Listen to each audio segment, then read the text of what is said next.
वो जो झूठ बोलते हैं वो झूठ ही बोलेंगे, चाहे वो विपक्ष पे नहीं, सत्ता में उन्होंने झूठ बोला। इतने वर्ष हो गए, हर जगह लोग पूछ रहे हैं कि 15 लाख कहाँ हैं, नौकरियाँ कहाँ हैं, पेपर लीक क्यों हो जाता है। आज तो हिंदू मुस्लिम की भी एंट्री करी थी प्रधानमंत्री ने, अभी तक लोग वेट कर रहे थे कब तक हुआ क्यों नहीं, और अंततः मतलब आ ही गए। तो लोग समझ गए हैं कि संविधान बदल के ये हमारी वोट की ताकत भी खत्म करना चाहते हैं। कल तो गृह मंत्री ने कहा है कि संविधान कोई माई के लाल उसको छू भी नहीं सकता है। 15 लाख का इंतजार कर ही रही है, हो सकता है आपका भी घोषणा पत्र जुमला पत्र ही निकले। लोग आंदोलन पे बैठे हैं, नौकरियां चाहिए, हमको रोजगार चाहिए, हमको अपना विकास चाहिए। कितने सीटें आप उम्मीद कर रहे हैं पहले राउंड में?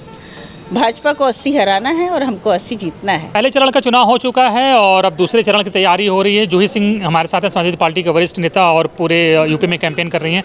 मैम, क्या लग रहा है, क्या माहौल चल रहा है? इंडिया गठबंधन बेहतरीन तरीके से चुनाव लड़ रहा है। लोगों के मुद्दे भारतीय जनता पार्टी या एनडीए ने बिल्कुल भी एड्रेस नहीं किए हैं और हम बहुत बहुमत से चुनाव जीतेंगे, सरकार बनाएंगे। तो फिर वो क्या करेंगे, वो जो बोल रहे हैं 400 पार?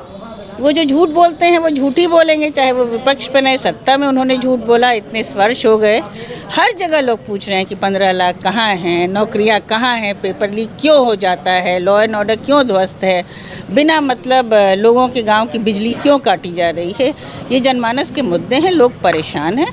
और इंडिया गठबंधन का और जो अखिलेश यादव जी का एक घोषणा पत्र हमने जारी किया, उस पर लोगों को विश्वास है क्योंकि हमने काम किया है। आपको लग रहा है कि ये तमाम जो मुद्दे आपने बताए, इन पे वोट पड़ेंगे, लोग इन पे वोट करेंगे?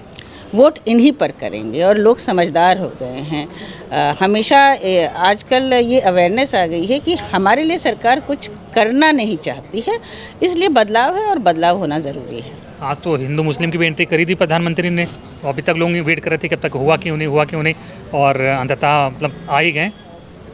अब हिंदू मुस्लिम की एंट्री के लिए दरवाजे बंद हैं। हम सेक्युलर कंट्री हैं, लोगों को धर्मनिरपेक्षता पे विश्वास है और जिस तरह से इनके सांसद बार बार कह रहे हैं कि वो संविधान बदलेंगे, तो लोग समझ गए हैं कि संविधान बदल के ये हमारी वोट की ताकत भी खत्म करना चाहते हैं।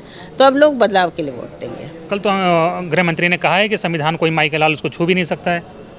तो अपने सांसदों को समझाएं ना, ये बात तो वही कह रहे हैं, ये विपक्ष नहीं कर रहा, उनके सांसद बार बार ये कह रहे हैं। तो हो सकता है गृह मंत्री की बात भी ना सुनी जा रही हो, और क्या कहा जाए।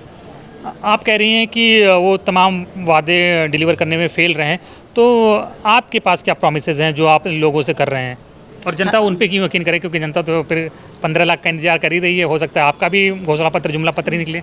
जनता 15 लाख का इंतज़ार नहीं कर रही, जनता नाउम्मीद उनसे हो चुकी है और हमने काम किया है। जब हमारी सरकार भी थी, उत्तर प्रदेश में समाजवादी पेंशन 55 लाख लोग महिलाओं को दी। अब हम कह रहे हैं कि हम 3000 रुपये प्रतिमाह महिलाओं को देंगे। साथ ही 33% आरक्षण महिलाओं को हम सरकारी नौकरियों में देंगे। जो सरकारी पद हैं जो खाली पड़े हैं 40 लाख से अधिक, वो भरे जाएंगे, नियमित नियुक्तियों से भरे जाएंगे। हमारे घोषणा पत्र में ये सब है। और साथ ही ये जो नियुक्तियां अटक जाती हैं, भटक जाती हैं, गायब हो जाती हैं और इन पर एक इंक्वायरी सेट कर दी जाती है, ये लोगों को समझ में आ गया कि फॉर्म भरा के पैसा अर्जित करने का सरकार का एक तरीका है।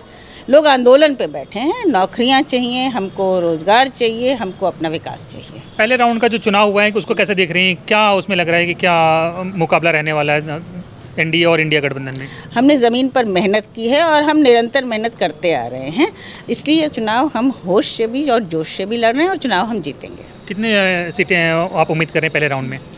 भाजपा को 80 हराना है और हमको 80 जीतना है और उत्तर प्रदेश का यही चुनाव है। अरे 80 में तो बनारस भी आती है, फिर तो मतलब वहाँ भी हरा देंगे क्या?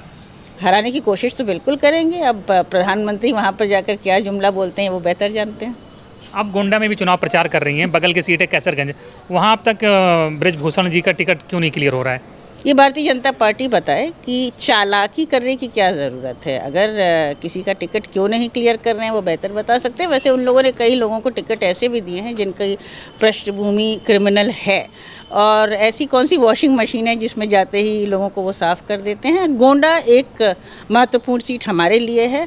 हमारी राष्ट्रीय उपाध्यक्ष वहाँ से चुनाव लड़ रही हैं, बहुत ही मेहनती और कर्मठ हैं, और गोंडा हम जीतेंगे। लोग ऐसा कर रहे हैं कि प्रधानमंत्री वेट कर रहे हैं कि जाट लैंड में वोटिंग खत्म हो जाए तो ब्रजभूषण का जो टिकट है वो कंफर्म किया जाए, जिससे कि ज़्यादा गुस्सा ना झेलना पड़े वेस्ट में। ये चालाकी नहीं चलेगी। जनता अच्छी तरह समझती है, जनता भी समझती है कि जाट लैंड क्या है और अन्य क्या लैंड है, लेकिन मुद्दे जो हैं उनको प्रधानमंत्री एड्रेस करें तो बेहतर होगा। क्षत्रिय समाज वास्तव में नाराज है क्या वेस्ट में? क्षत्रिय समाज हमेशा समाजवादी पार्टी के साथ था और हमेशा समाजवादी पार्टी के साथ रहेगा।